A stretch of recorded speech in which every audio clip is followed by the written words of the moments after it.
The road disappeared long before Elias realized he was lost. The gravel had thinned into dirt, the dirt into a pair of tire scars, and those scars into nothing but crushed leaves swallowed by the forest. He kept driving anyway, because turning back felt like admitting something he couldn't quite name. The map on his phone had frozen an hour ago, stuck on a pale gray grid with no signal bars and no reassurance. The trees had grown taller since then, impossibly tall, crowding the narrow path like silent witnesses. Even with the headlights on, they seemed to lean inward, branches knitting together overhead until the sky vanished entirely. It was only when the engine began to stutter that he finally stopped. The silence that followed was immediate and suffocating. No wind, no insects, not even the faint rustle of leaves, just silence. Elias stepped out of the car. The air was colder than it should have been for late autumn, and it carried a faint scent of damp wood and something older, something that reminded him of basements left closed too long. He turned in a slow circle, trying to get his bearings. That was when he saw it. The cabin stood about 50 meters away, half hidden between the trees. It looked as though it had grown out of the forest, rather than being built within it. The wood was dark and warped, its surface swollen with age and moisture. The roof sagged slightly in the middle, and one of the windows hung crooked like a loose tooth. Elias felt a flicker of relief mixed with unease. A place meant people, or at least it once had. He grabbed his flashlight and began walking toward it. Each step felt louder than it should have, crunching through leaves that sounded too brittle, too dry, as if they had been waiting for him. When he reached the cabin, the smell intensified. It wasn't just damp wood. It was something sour, something faintly metallic. He hesitated at the door. It was already slightly open, just enough to reveal darkness inside. He knocked anyway. The sound echoed strangely, as though the cabin were hollow. "Hello?" he called. No answer, only silence again, but deeper this time, as if the forest itself were listening. He pushed the door open. The hinges creaked in protest. The interior was dim, lit only by the weak beam of his flashlight. The room was small and sparsely furnished. A wooden table stood near the center, covered in dust. A chair lay on its side beside it. There was a fireplace against the far wall, filled with old ash that looked undisturbed for years. Elias stepped inside. The floorboards groaned under his weight. He swept the flashlight around the room, noticing details that didn't quite make sense. The dust wasn't evenly spread. There were patches where it looked disturbed, as if something had moved recently. There were faint marks on the floor, drag marks maybe, but they led nowhere, ending abruptly in the middle of the room. He frowned. "Hello?" he called again. This time, the silence felt different. It wasn't empty. It was waiting. Then he heard it, a faint sound, so quiet he almost missed it, a soft scraping, like something moving across wood. It came from upstairs. Elias froze. The cabin hadn't looked like it had a second floor from the outside, but there it was. A narrow staircase tucked into the corner, leading upward into darkness. The scraping came again, slow, deliberate. Elias swallowed. He should have left. He knew that. But the thought of going back into the forest, of trying to find his way out in the dark, was worse. So he told himself it was probably an animal, raccoon, maybe, or something nesting. He tightened his grip on the flashlight and approached the stairs. The first step creaked loudly under his foot. He paused, listening. The scraping stopped. For a moment there was nothing. Then, very faintly, he heard breathing. It was shallow, uneven, like someone trying to stay quiet. Elias's chest tightened. "Is someone there?" he called. No answer. The breathing continued. He took another step, and another. The stairs seemed longer than they should have been, stretching upward in a way that made his head feel light. The air grew colder with each step until he could see his breath in the beam of the flashlight. When he reached the top, he found himself in a narrow hallway. There were 2 doors. Both were closed. The breathing was louder now, coming from the door on the left. Elias approached it slowly. The wood of the door was scratched, deep grooves carved into its surface, as if something had tried to claw its way out or in. He hesitated, hand hovering over the handle. "I'm coming in," he said, though his voice sounded distant, as if it didn't belong to him. He pushed the door open. The room was empty. At least it looked empty. There was a bed against the wall, its mattress stained and sagging. The sheets were tangled, as though someone had been thrashing in them. But there was no one there. The breathing stopped abruptly. Elias stood in the doorway, heart pounding. "Hello?" he whispered. Then, behind him, the other door creaked open. Elias spun around. The hallway was empty. The second door stood ajar, darkness spilling out from within. He stared at it, his mind struggling to process what had just happened. The breathing started again, but this time it came from the room behind him. Elias turned back slowly. The bed was no longer empty. Something was sitting on it. It was hunched over, its back to him, its body thin and elongated in a way that didn't look right. The skin, if it was skin, was gray and stretched tight over its bones, its head tilted slightly as though listening. Elias couldn't move. His body refused to respond. The thing on the bed began to breathe more deeply, each inhale rattling, each exhale a wet, gurgling sound. Then it spoke. "You came back." The voice was wrong. It sounded like multiple voices layered together, slightly out of sync. Elias's throat tightened. I've never been here before," he managed. The thing's head tilted further, almost unnaturally so. "Yes," it said slowly. "You have." It began to turn. The movement was jerky, unnatural, like a puppet pulled by invisible strings. Elias stumbled backward, his foot hitting the edge of the hallway. He nearly fell down the stairs, but caught himself at the last second. When he looked back, the room was empty again. The bed was still. The air was silent.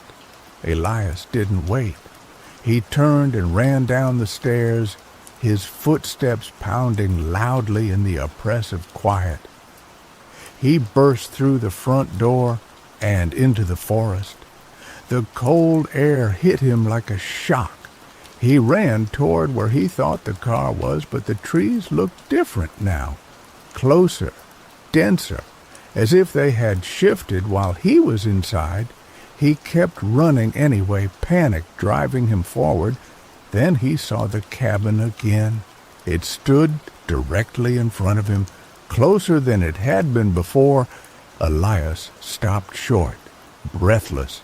That wasn't possible. He had run in the opposite direction. He turned around. The forest stretched endlessly behind him. No sign of the path. No sign of the car. He looked back at the cabin. The door was open wider now. The darkness inside seemed deeper, thicker, and from within he heard it again. The breathing, but this time it wasn't alone. There were others. Multiple breaths, layered together, whispering in and out in a rhythm that made his skin crawl. Then the voices began, soft at first, overlapping whispers that grew louder and clearer. You came back. You came back. You came back. Elias shook his head, backing away. No, that's not possible. The whispers turned into laughter. Low, wet laughter that echoed through the trees. The door of the cabin creaked wider, and something moved inside. Shadows shifted, stretching unnaturally across the doorway, forming shapes that looked almost human, but not quite. Elias turned and ran again, not caring where he went, only that he got away. The forest blurred around him, trees whipping past in a dizzying rush.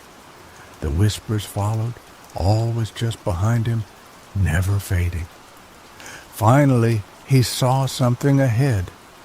A clearing. His car. Elias nearly collapsed with relief as he stumbled toward it. He fumbled with the door handle, throwing himself inside. The engine started on the first try. He didn't question it. He just drove. The tires spun against the dirt before catching, and then he was moving faster and faster, away from the clearing, away from the cabin, away from the whispers. The forest thinned. The road reappeared. Gravel turned to asphalt. Street lights flickered on in the distance. Elias didn't stop driving until he reached the outskirts of town. He pulled over, breathing heavily, his hands shaking uncontrollably. He laughed then, a short, hysterical sound. It was just stress, he muttered, just imagination. But as he caught his breath, he noticed something in the rearview mirror. His smile faded. In the back seat, something was sitting there, hunched, thin, gray, its head tilted slightly as though listening. And then it spoke. You came back. Elias's breath caught in his throat. The world seemed to shrink to the size of the rearview mirror. He didn't dare turn around. He didn't dare blink. The thing in the back seat did not move, but it was there, unmistakably real. Its hollow outline framed by the dim glow of the streetlights passing overhead. Its head remained tilted at that impossible angle, as though studying him, as though trying to remember something it had once known.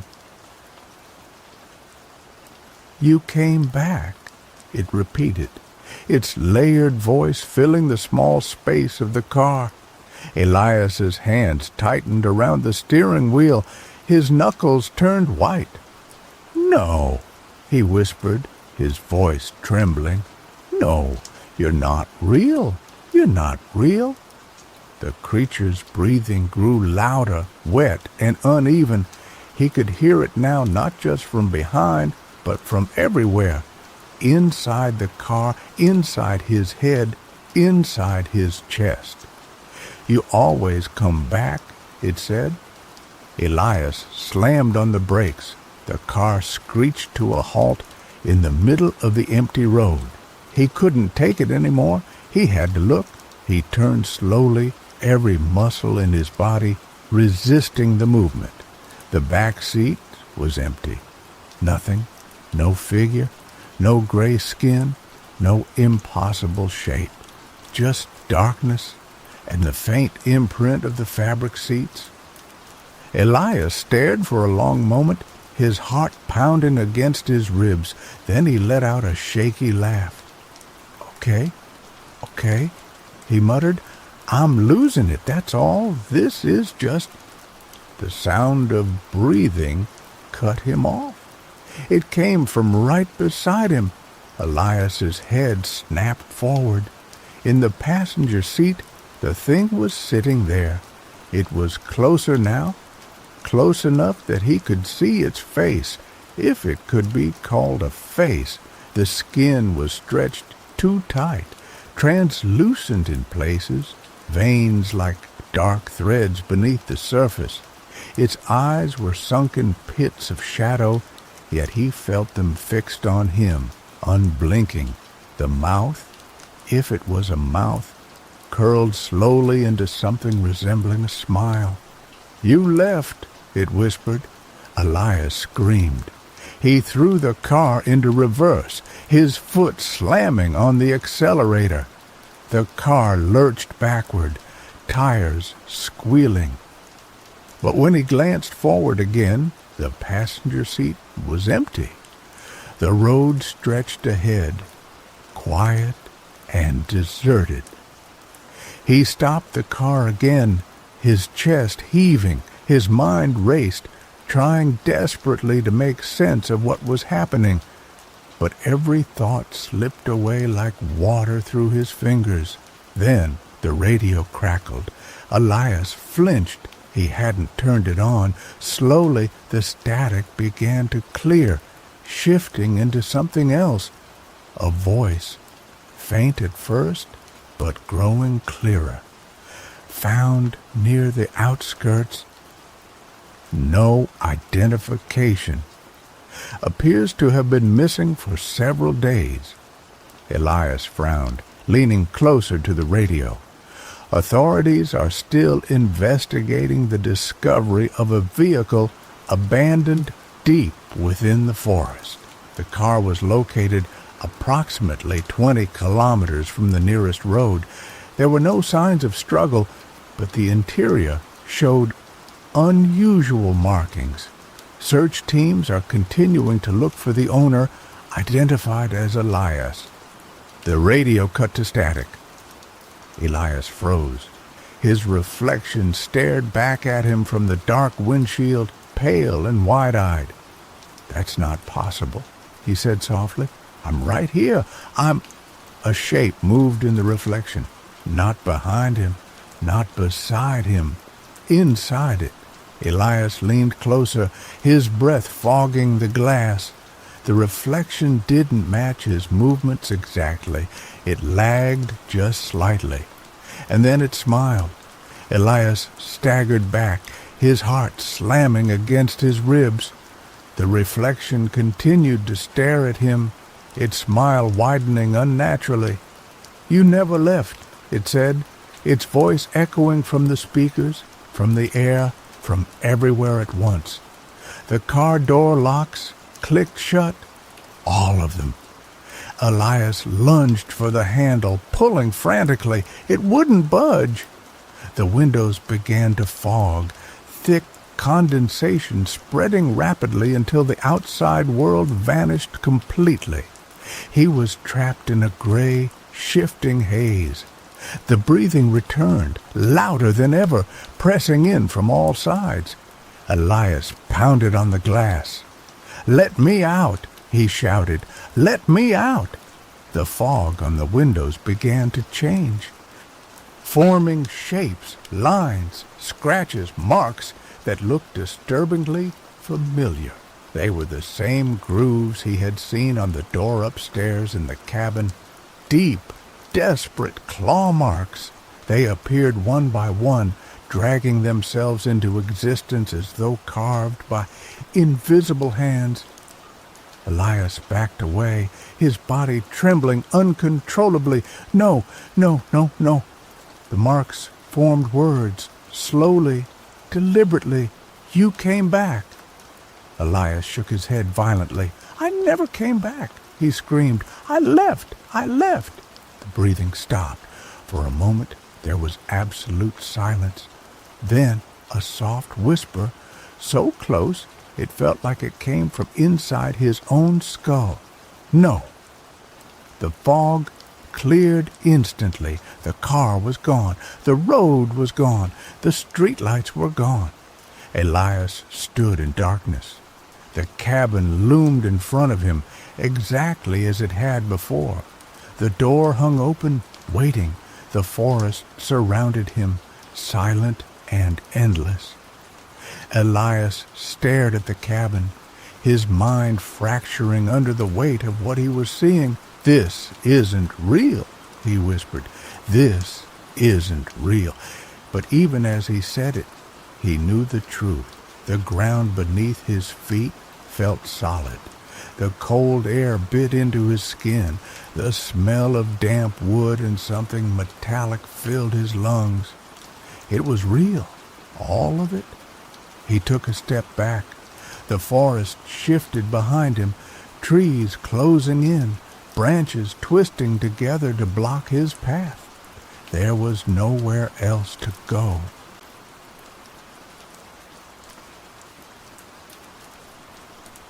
The cabin door creaked softly as though moved by an unseen hand. Darkness pooled inside, thick and alive, and from within came the breathing, not one, not many, but countless.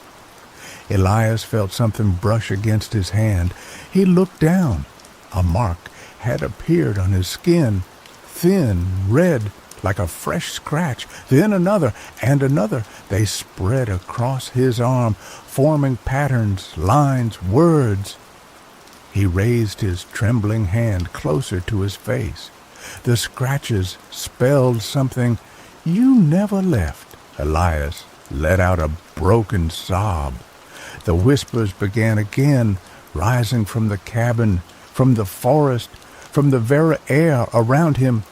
You came back. You never left. You belong here. The voices overlapped, layered, merging into a single deafening chorus. Elias clutched his head, trying to block them out, but they were inside him now, echoing through his thoughts. No, he whispered. No, I don't belong here. The cabin seemed to pulse, its walls expanding and contracting like a living thing. The doorway stretched wider, impossibly wide, until it felt less like an entrance and more like a mouth. And then the thing stepped out. It was taller now, much taller than before, its limbs elongated, its form shifting and writhing as though it couldn't settle on a single shape. Its head tilted once more, studying him with that same unsettling curiosity. You tried to leave, it said. Elias stumbled backward, his legs weak. What are you? He choked. The creature's smile widened, stretching far beyond what should have been possible. You, it answered, and in that moment Elias understood. Not in words, but in something deeper, something instinctive and horrifying.